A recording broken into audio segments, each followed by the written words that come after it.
enak lah gitu tinggal di sini, jiwa sosialnya masih ada, beda sama kampung-kampung lain. Masyarakatnya masih ada, satu saling tolong menolong, maupun tetangga susah ditolong sama tetangga yang lain. Udah itu aja.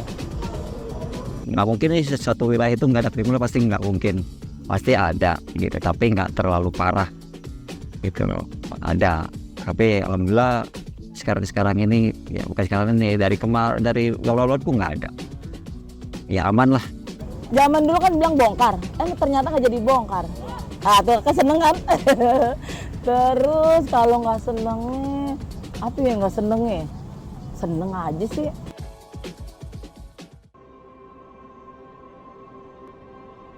Selamat datang di Jakarta, kota megah yang penuh dengan sejarah dan kehidupan yang berwarna. Di balik cakrawala yang memukau ini, tersembunyi cerita-cerita menakjubkan tentang perjalanan panjang kota ini dari masa ke masa. Dengan gemerlap lampu megah dan gedung pencakar langit yang menjulang tinggi, Jakarta, kota yang selalu bangkit di tengah tantangan dan perubahan zaman. Namun di balik kemegahan modern ini, terdapat suatu wilayah yang mengingatkan kita akan jejak masa lalu, yaitu Kemayoran. Sebuah wilayah yang memiliki sejarah yang panjang dan kaya. Menyaksikan pertumbuhan kota ini dari zaman ke zaman, dengan bangganya, wilayah ini telah menjadi pusat kegiatan ekonomi, budaya, dan sosial. Di tengah gemerlapnya wilayah modern ini, terdapat suatu tempat yang masih lestari hingga saat ini, yaitu Gang Laler.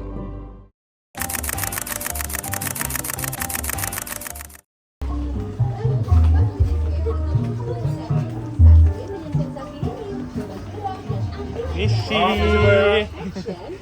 Bikin apa lagi lo? Biasa, masing-masing lanjutin. Masih. Woi, nggak jelas nih. Itu di bawah apa? Itu biang. Bawah.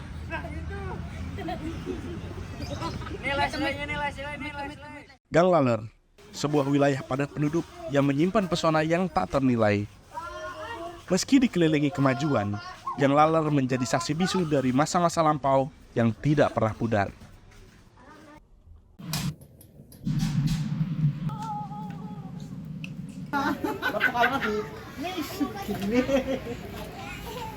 Ini gini bikin kurung juga katanya di aspal.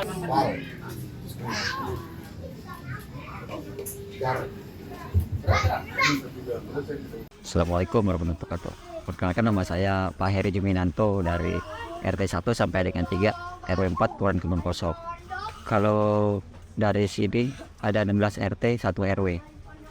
1, 2, 3 itu kurang lebih 150 kakak. Kalau mata pencarian itu bermacam-macam ya. Di sini kadang-kadang kebanyakan sih kayak wira swasta. Dagang kebanyakan. Wah, macam-macam juga kadang-kadang. Makanan, ya di sini kadang-kadang ada yang seperti jual kelontong makanan gitu, seperti kayak minuman apa gitu. Itu mungkin saya bikinnya gitu. Jadi nggak ada rasa suka, nggak ada rasa duka, bahagia. Ya, dia nggak punya bahagia lah. Pokoknya mungkin dia pikir di sini nyaman gitu doang. Ibaratnya kita welcome sama pendatang pun untungnya menghormati kita. Ibaratnya yang benar-benar orang sini gitu doang udah. Oke, saling rangkul, saling menutupi, ya itu yang bikin bahagia. Maka orang sini udah ngerti kalau saya yang teriak udah tahu, wah sarap air kayak gitu. Per rumah itu 10.000 per bulan. Nanti kan gunakan buat bayar sampah saya. Kan ada tukang sampahnya gitu. Ada bisa punya gerobak sampah apa. Ya kalau bisa sih lebih perhatian lagi lah. Kalau bisa. Ya jangan kita udah minta ini, umpamanya contoh, supaya saya minta contoh nih, contohnya jalan, bisa mau minta di pelur ataupun di aspal, tapi agak telat. Jadi satu pengen dulu perhatiannya ke situ doang.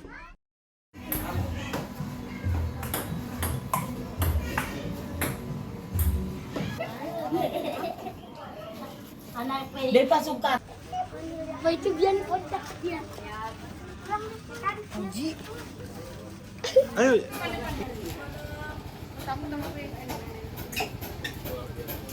Nama saya Ahmad, lahir di Kemayoran, sudah berkeluarga, anak 3. Di Kemayoran udah hampir 30 tahun lebih lah.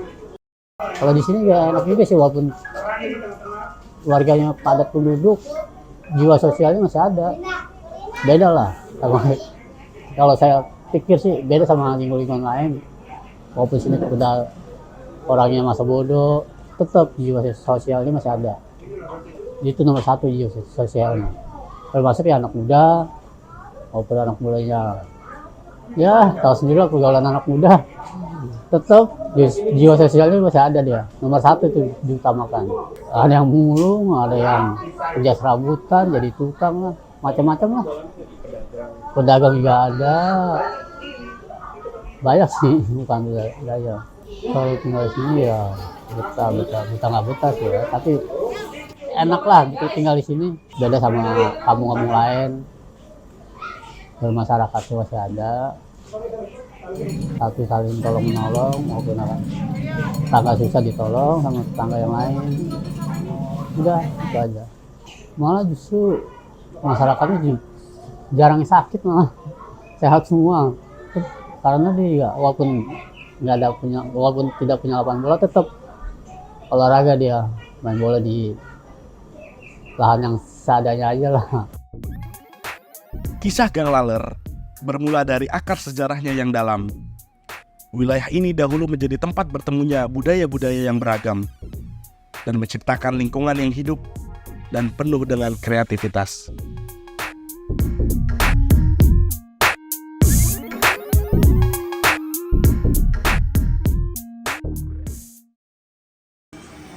Punya saya makanan sendiri.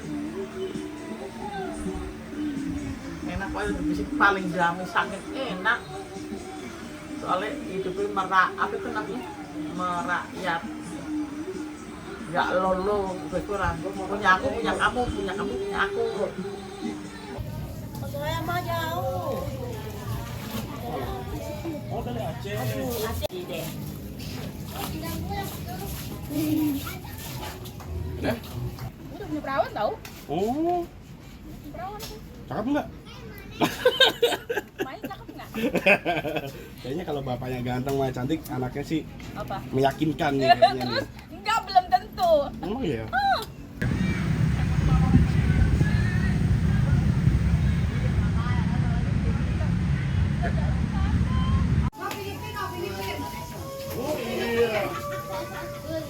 Nama saya Muniro.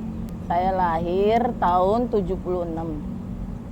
Kalau dulu lagi zaman Badara ada, ini anak-anak aja udah nggak bisa main. Karena apa? Tahu sendiri kan, berbahaya, dilarang. Beda sama anak sekarang ya. Permainan dia banyak. Ya, terutama handphone deh ya, yang main gadget. Terus kalau untuk kehidupan yang sekarang ini sama yang dulu sama yang sekarang, ya nggak beda-beda jauh sih, begini-gini aja.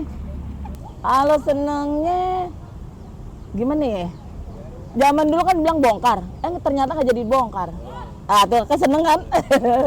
Kalau nggak seneng ya ini lingkungannya begini.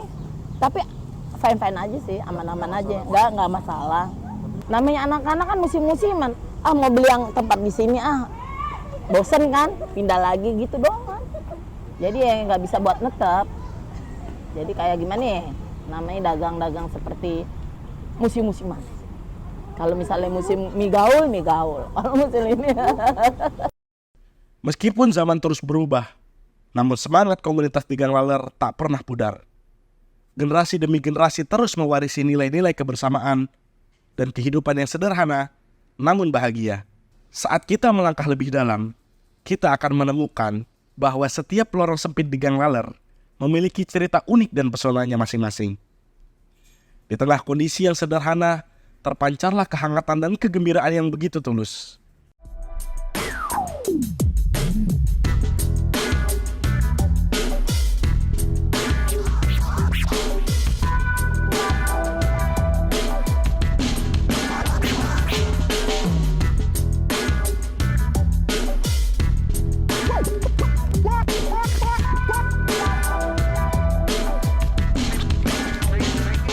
Saya Imam Nur Aryo.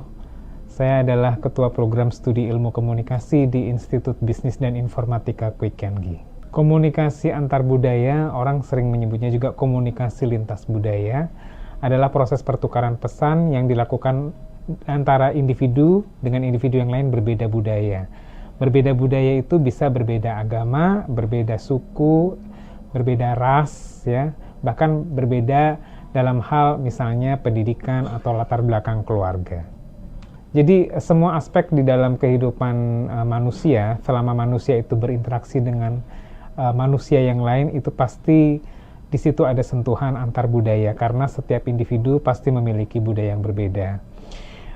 Kaitan dengan masyarakat di dalam suatu tempat, ya, itu manusia satu dengan yang lain itu pasti berinteraksi dan juga berkomunikasi. Di dalam komunikasi antar budaya kita mengenal konsep yang namanya individualistik dan juga kolektivisme, di mana itu juga sangat berpengaruh atau sangat dipengaruhi oleh budaya yang ada di dunia ini. Nah, seperti yang kita tahu bahwa di dunia ini kita mengenal ada budaya barat dan budaya timur, ya. Nah, di mana budaya barat itu punya karakteristik sendiri, ya, di mana mereka semangat individualismenya sangat tinggi, ya. Kemudian di budaya timur ada semangat kolektivisme atau gotong royong kerjasama seperti itu yang juga sangat tinggi. Nah, kalau kita bicara dengan masyarakat yang ada di Indonesia yang kebetulan adalah budaya timur, bukan kebetulan tapi memang budaya timur, ya. Jadi semangat kolektivisme itu sangat tinggi. Terkait dengan misalnya ada sekelompok masyarakat, ya, yang tinggal di suatu tempat. Nah, sama sebetulnya kalau kita berbicara di kantong-kantong wilayah di mana di situ ada masyarakat tinggal dan kemudian dominan oleh orang-orang dari timur, dari budaya timur, tentunya semangat solidaritas pasti tinggi, ya, semangat kohesivitas juga tinggi, dan itulah merupakan cerminan daripada budaya kolektivisme. Jadi kalau misalnya kita bicara tentang sekelompok masyarakat di suatu tempat, ya, di Indonesia ini sangat dipengaruhi yang namanya kerjasama antar individu di dalam kelompok. Nah, khususnya di Gang Laler gitu, ya, kalau di situ ada satu kumpulan masyarakat di mana, ya, pasti di situ akan ada yang namanya semangat kerjasama. Jadi misalnya ada satu acara apa, biasanya mereka juga pasti akan gotong royong. Mereka rata-rata misalnya katakanlah punya status sosial ekonomi yang sama rata-rata, nah seperti itu mereka juga akan merasakan senang bersama, bahagia bersama, dan juga merasa menderita juga bersama, dan itulah merupakan ciri khas daripada masyarakat di Indonesia yang merupakan bagian daripada budaya timur.